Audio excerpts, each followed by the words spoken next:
Selamat pagi pemirsa, Anda menyaksikan Presisi Update. Pemirsa, terdakwa kasus pembunuhan berencana Brigadir Yosua yaitu Ferdy Sambo dan Putri Chandrawati hari ini kembali menjalani sidang pemeriksaan saksi. Selain itu terdakwa Arif Rahman Arifin juga dijadwalkan hari ini dengan agenda sidang putusan sela. Kita langsung saja bergabung dengan jalannya persidangan di Pengadilan Negeri Jakarta Selatan. Tahun 2003 tentang peraturan disiplin anggota Kepolisian Negara Republik Indonesia. Tindakan kepolisian yang melanggar hukum tersebut telah menyebabkan segala keterangan, kesaksian dan kehadiran terdakwa Arif Rahman Arifin menjadi tidak sah dan karenanya surat dakwaan penuntut umum dinyatakan gugur. 2. Surat dakwaan tidak cermat, tidak jelas dan tidak lengkap, obscurable. A. Surat dakwaan tidak cermat. Uraian dakwaan penuntut umum tidak menggambarkan adanya kesamaan niat dan atau kerjasama antara terdakwa selaku pihak yang diperintah dengan saksi Ferdy Sambo selaku pihak yang memerintah. Unsur penyertaan sebagaimana dimaksud dalam pasal 55 ayat 1 ke 1 KUHP baru dianggap memenuhi unsur apabila ada kerjasama fisik dan kesamaan niat antara yang memerintah dan yang diperintah. Sementara yang terjadi dalam uraian dakwaan penuntut umum adalah ancaman dari saksi Ferdy Sambo kepada terdakwa Arif Rahman Arifin untuk melaksanakan perbuatan sebagaimana dakwaan penuntut umum. B. Surat dakwaan tidak jelas. Uraian dakwaan penuntut umum tidak sesuai dengan fakta yang sebenarnya sebagaimana tertuang dalam BAP. Bahkan terdapat uraian yang bersifat imajiner dan asumsi semata, serta terdapat inkonsistensi dalam penyebutan dan atau penjabaran alat bukti. C. Surat dakwaan tidak lengkap. Penuntut umum tidak menguraikan secara lengkap file hasil kopi atau unduhan rekaman CCTV dalam flash disk dan laptop milik saksi Baikuni Wibowo yang diperintahkan saksi Ferdy Sambo untuk dihapus. Sementara yang diserahkan saksi Baikuni kepada penyidik Polres Jakarta Selatan melalui saksi Irfan Widianto dan atau orang yang disuruh saksi Irfan Widianto adalah rekaman asli yang berada di dalam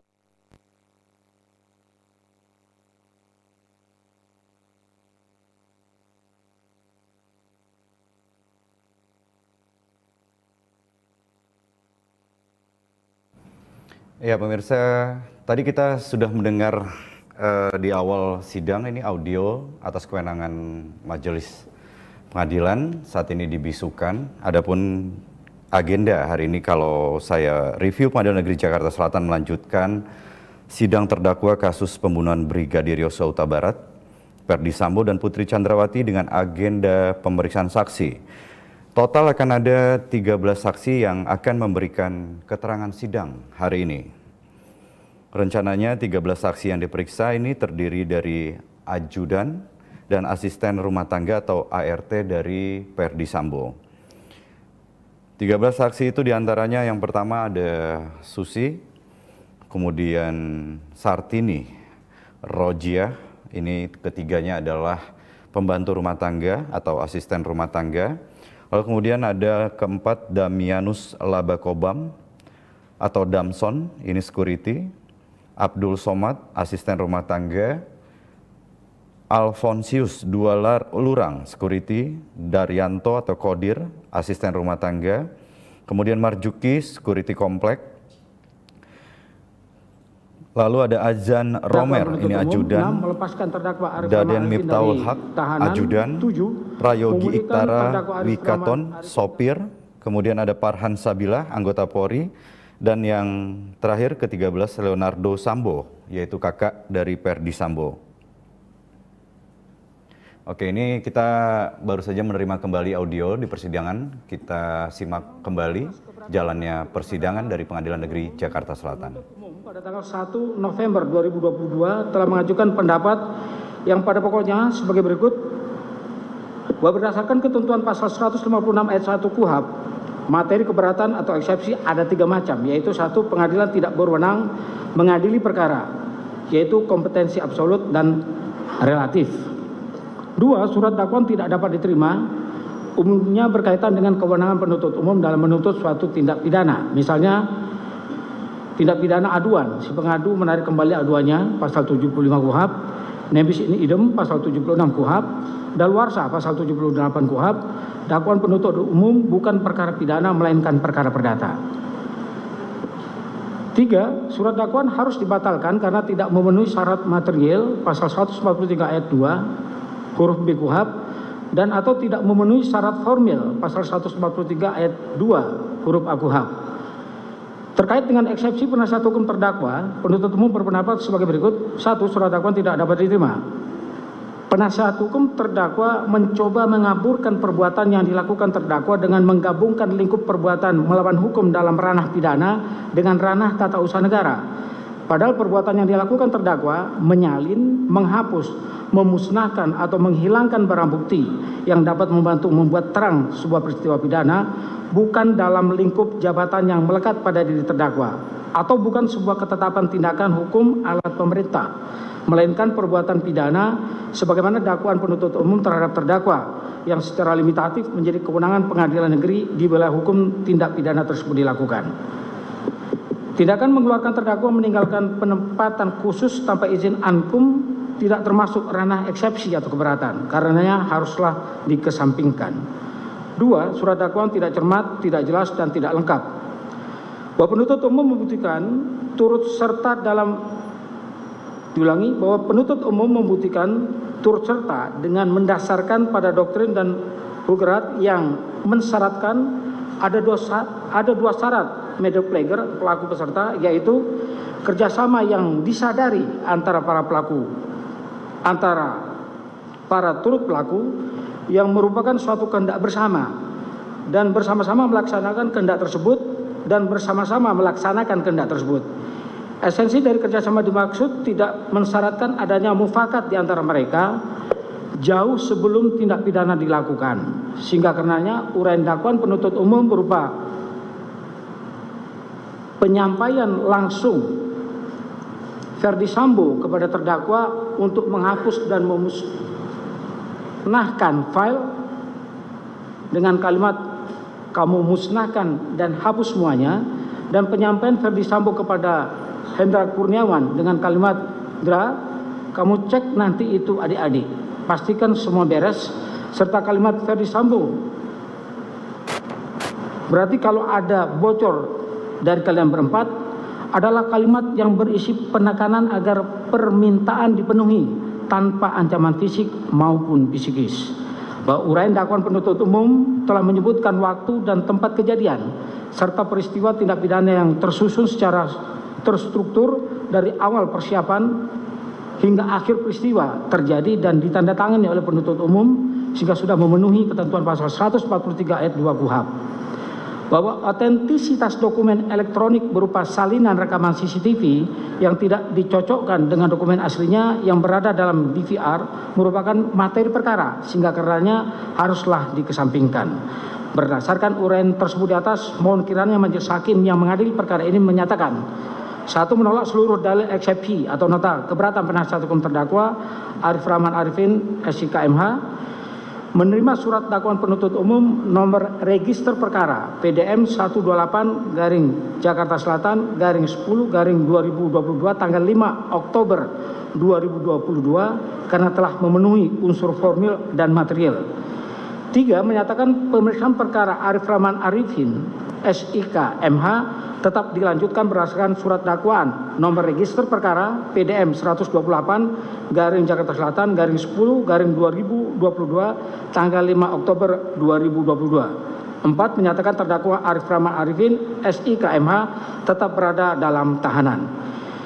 Menimbang bahwa terhadap keberatan penasihat hukum terdakwa tersebut, majelis hakim mempertimbangkan sebagai berikut: bahwa uraian penuntut umum tentang kapasitas terdakwa atas peristiwa tindak pidana yang didakwakan terhadap diri terdakwa tidak dalam kapasitasnya selaku pejabat pemerintah pelaksana, melainkan tindakan menghilangkan barang bukti yang dapat membantu membuat terang sebuah peristiwa pidana. Perbuatan terdakwa tersebut menurut hemat majelis hakim bukanlah penyalahgunaan kewenangan dari pejabat pemerintah pelaksana, melainkan perbuatan dari suatu peristiwa pidana yang menjadi kewenangan peradilan umum pada pengadilan negeri di tempat peristiwa pidana tersebut terjadi. Bahwa pemeriksaan terdakwa di Tipit Cyber Baris Krim Mabes Polri dengan membawa terdakwa tanpa izin dari atasan yang berhak menghukum atau ankum dari ruang Patsus Biro Provos Divpropam Polri Rutan Cabang Jakarta Pusat bukanlah ranah eksepsi sebagaimana tersebut dalam pasal 156 ayat 1 KUHP. Bahwa terhadap eksepsi penasihat hukum terdakwa terkait dakwaan penuntut umum tidak cermat, tidak jelas, dan tidak lengkap, Majelis Hakim mendapati bahwa alasan eksepsi penasihat hukum sudah masuk dalam materi pokok perkara. Menimbang bahwa berdasarkan pertimbangan tersebut di atas, maka eksepsi penasihat hukum terdakwa menjadi tidak beralasan dan karenanya haruslah ditolak. Menimbang bahwa dengan ditolaknya eksepsi penasihat hukum terdakwa, maka perkara nomor 806 Pitsus 2022 PN Jakarta Selatan atas nama terdakwa Arif Rahman Arifin SIKMH dilanjutkan. Menimbang bahwa mengenai besarnya biaya perkara akan ditentukan besarnya dengan putusan akhir. Mengingat pasal 156 KUHP, pasal 143 ayat 2 huruf B KUHP serta ketentuan dari perundang-undangan yang bersangkutan. Mengadili 1. Menolak eksepsi penasihat hukum terdakwa. 2. Memerintahkan penuntut umum untuk melanjutkan pemeriksaan perkara nomor 806 Pitsus 2022 PN Jakarta Selatan atas nama terdakwa Arif Rahman Arifin SIKMH. 3. Menangguhkan biaya perkara sampai dengan putusan akhir. Demikian diputus dalam sidang permusahan Majelis Hakim Pengadilan Negeri Jakarta Selatan pada hari Rabu tanggal 2 November 2022.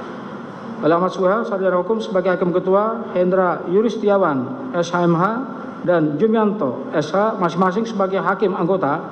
Putusan mana diucapkan dalam sidang terbuka untuk umum pada hari Selasa tanggal 8 November 2022 oleh Hakim Ketua tersebut dengan didampingi para Hakim Anggota tersebut, dibantu oleh Syarifudin SH dan Matius B. Situro SH, panitera pengganti pada Pengadilan Negeri tersebut, serta dihadiri oleh penuntut umum dari Kejaksaan Negeri Jakarta Selatan dan di hadapan terdakwa yang didampingi oleh penasihat hukumnya.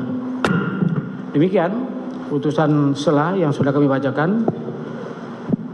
Terhadap putusan sela ini,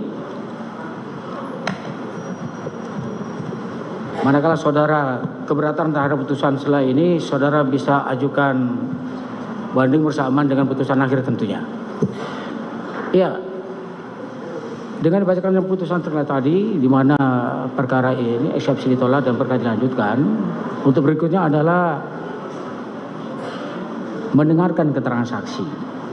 Untuk saksi, ya, kita akan tunda di hari Jumat, ya, Jumat tanggal 18 November 2022, jam 9. Hari Jumat ya. Dirubah jadwal. Satu lagi di tanggal 18 November. 18 November. Ya. Siap, Majelis. Begitu ya. Ada yang mau disampaikan sebelum ditutup dari penuntut umum? Cukup? Terdakwa ada yang mau disampaikan? Cukup dari penasihat hukum terdakwa?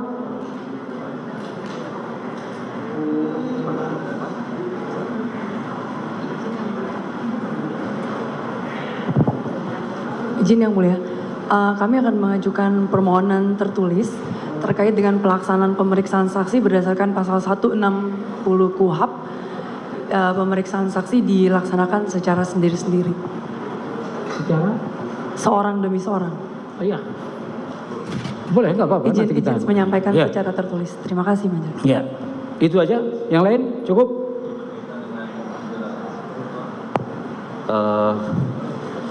Ini suratnya. Ya, bahwa itu akan dilakukan tidak dilakukan secara live ataupun juga relay terhadap persidangan yang menyebutkan tentang apa yang disampaikan Kasih dan juga seharusnya tidak boleh dilakukan oleh media. Karena meskipun sidang sudah selesai, pemberitaan terhadap apa isi dalam persidangan itu juga harusnya tidak di relay atau disiarkan oleh media menurut kami. Begitu Majelis, terima kasih. Dari awal kan majelis sudah melarang itu, ya. Kalau kemudian itu terjadi di luar dari kewenangan yang sudah kita sampaikan, ya itu menjadi di luar ekspektasi kami tentunya, gitu ya. Cukup? Baik. Ya, seperti yang disebutkan tadi, kita akan bersidang di hari Jumat tanggal 18 November 2022. Siap majelis. Ya, sidang dinyatakan ditutup.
Ya, pemirsa, baru saja kita sama-sama menyaksikan dari putusan selah terdakwa Arif Rahman, putusan selah dan eksepsi ini sudah ditolak oleh majelis hakim.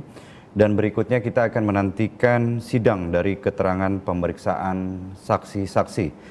Yang hari ini diagendakan ada 13 saksi yang akan memberikan keterangan di persidangan Pengadilan Negeri Jakarta Selatan.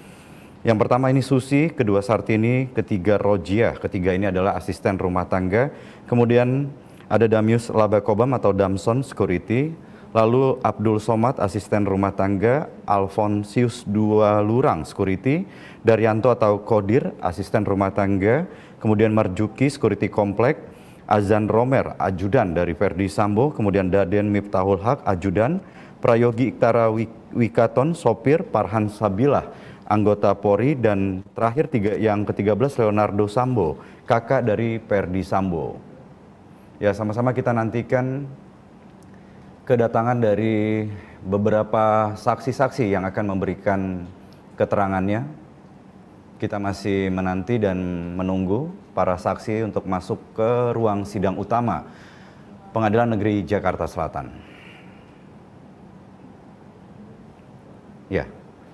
Kita akan menantikan dari salah satu terdakwa, yaitu istri dari Verdi Sambo, Putri Chandrawati yang sedang bersiap-siap.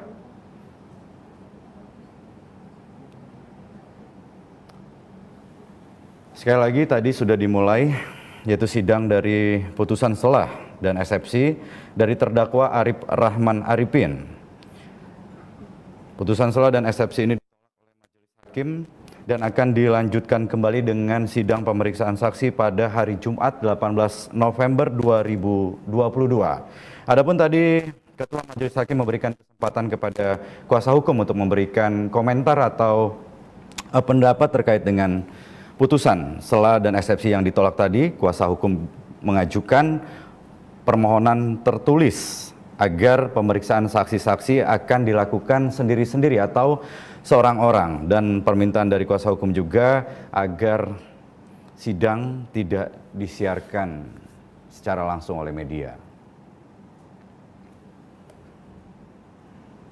Ya, ini tampaknya Putri Chandrawati akan memasuki ruang sidang utama. Ini di layar kaca Anda, beberapa para teman-teman jurnalis dari media juga sudah siap-siap untuk mengambil video ataupun foto dari terdakwa. Kita masih menunggu juga ini para ketua majelis hakim dan juga anggota memasuki ruang sidang utama.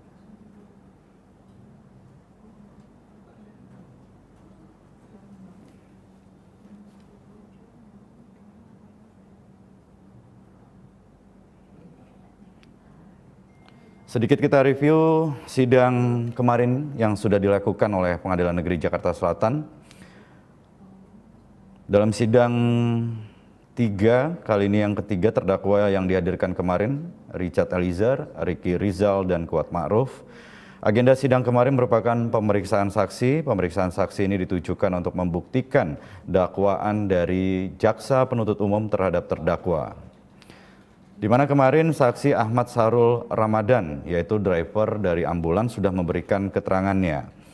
Dalam keterangannya, Ahmad mengatakan bahwa dirinya melakukan evakuasi terhadap jenazah Brigadir Nopriansah atau Brigadir J. Ahmad dipanggil untuk melakukan evakuasi pada tanggal 8 Juli 2022. Ahmad tidak tahu menahu untuk melakukan evakuasi tersebut.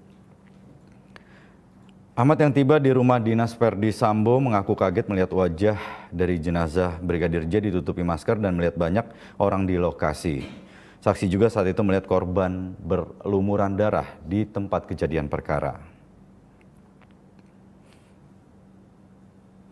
Dalam kesaksiannya, Ahmad membantu mengangkat jenazah Brigadir J dan dibantu dengan beberapa orang di lokasi. Saat jenazah diangkat, korban mengeluarkan darah yang tidak diketahui dari mana asalnya, sebab wajah korban ditutupi masker. Selain Ahmad, sopir ambulans, kemarin juga sudah dilakukan sidang 2 orang tenaga kesehatan, yaitu Nevi Afrilia dan Isba Aska Tilawah. Dalam keterangannya, Nevi melakukan tes swab PCR terhadap Putri Chandrawati, Barada Eliezer, Susi, dan Brigadir Nopriansah. Nevi melakukan swab tes PCR pada Jumat 8 Juli 2022 di Jalan Sangguling, Jakarta Selatan. Sedangkan untuk nakes Isba, dilakukan tes swab PCR terhadap Verdi Sambo pada tanggal 7 Juli 2022 di Mabes Polri. Ya, masih kembali ke ruang sidang utama Pengadilan Negeri Jakarta Selatan. Kita masih menantikan terdakwa dari Putri Chandrawati memasuki ruang sidang utama Pengadilan Negeri Jakarta Selatan. Ya, ini di layar kaca Anda, kuasa hukum dari Putri Chandrawati sudah duduk di ruang sidang utama.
Ya, sambil menunggu kita review kembali rencana dari agenda sidang hari ini. Dalam sidang ini Verdi Sambo didakwa melakukan pembunuhan berencana terhadap Brigadir Nopriansah Yosua Huta Barat atau Brigadir J. Perbuatan ini dilakukan bersama-sama dengan Barada Richard Eliezer, Pudihang Lumiu, Putri Chandrawati, Ricky Rizal Wibowo, dan Kuat Ma'ruf. Adapun dakwaan dari jaksa, ya, ini langsung saja kita simak. Sudah, Verdi Sambo sedang menuju ruang sidang utama. Sama-sama kita simak dari jalannya sidang yang berlangsung di Pengadilan Negeri Jakarta Selatan.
Dimohon berdiri.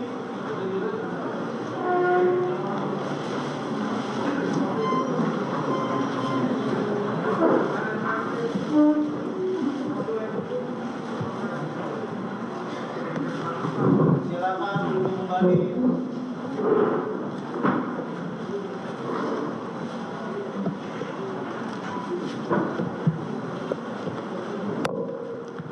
Sidang perkara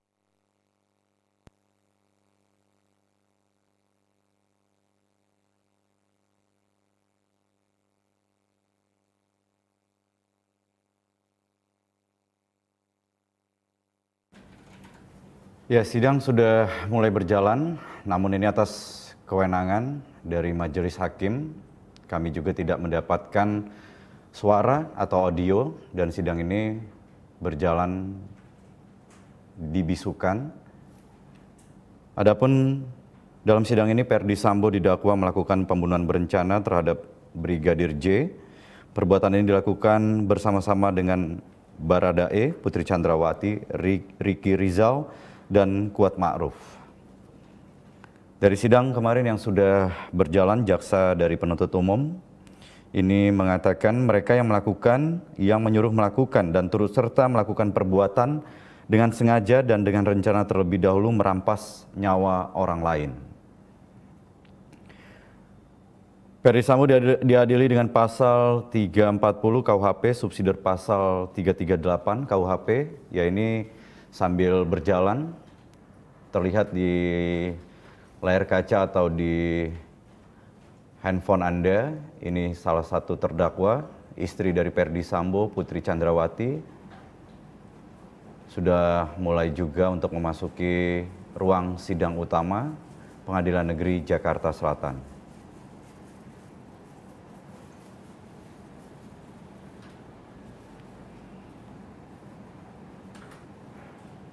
Kembali Ferdi Sambo ini diadili dengan pasal 340 KUHP, subsidiar pasal 338 KUHP, Yunto pasal 55 ayat 1 KUHP. Ferdi Sambo juga didakwa merintangi penyidikan dalam kasus pembunuhan Brigadir Yosua. Ya, ini istri dari Ferdi Sambo, Putri Chandrawati, sudah memasuki ruang sidang utama Majelis Negeri Pengadilan Negeri Jakarta Selatan.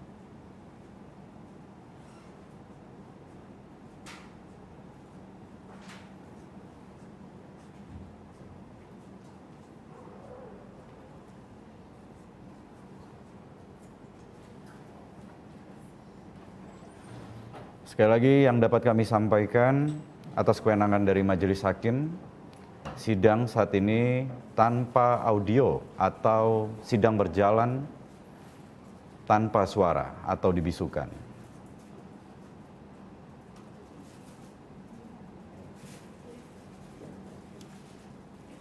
Adapun sidang hari ini dengan terdakwa Ferdi Sambo dan Putri Chandrawati ini menghadirkan kembali 13 saksi dari anggota atau asisten rumah tangga hingga ajudan.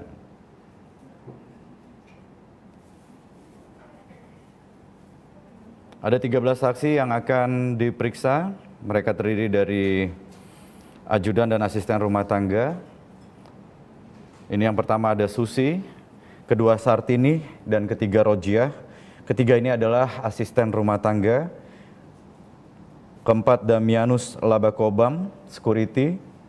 5 Abdul Somad, asisten rumah tangga. Keenam Alfonsius II Lurang, security.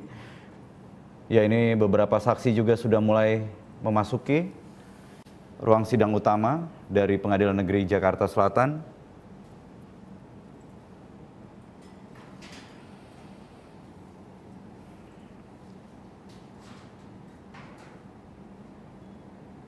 Kembali saya jelaskan, yang ketujuh ini saksi Daryanto atau Kodir, asisten rumah tangga, lalu 9 Azan Romer, ajudan, ke-10 Daden Miftahul Haq, ajudan, 11 Prayogi Iktara Wikaton, sopir, kemudian 12 Farhan Sabilah, anggota Polri, dan ke-13 Leonardo Sambo, ini adalah kakak dari Ferdi Sambo.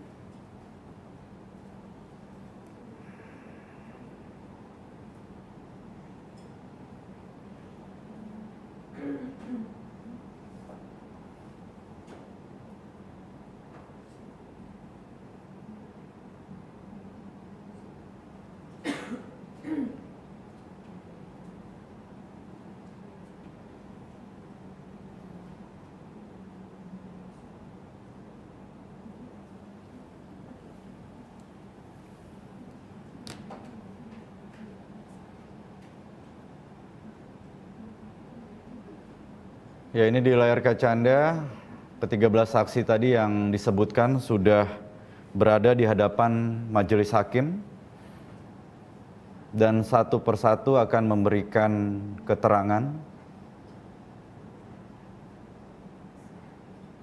Sekali lagi dapat kami tegaskan, kami tidak dapat menyiarkan ini tanpa audio karena atas kewenangan dari majelis hakim sehingga sidang dilakukan tanpa suara atau dibisukan.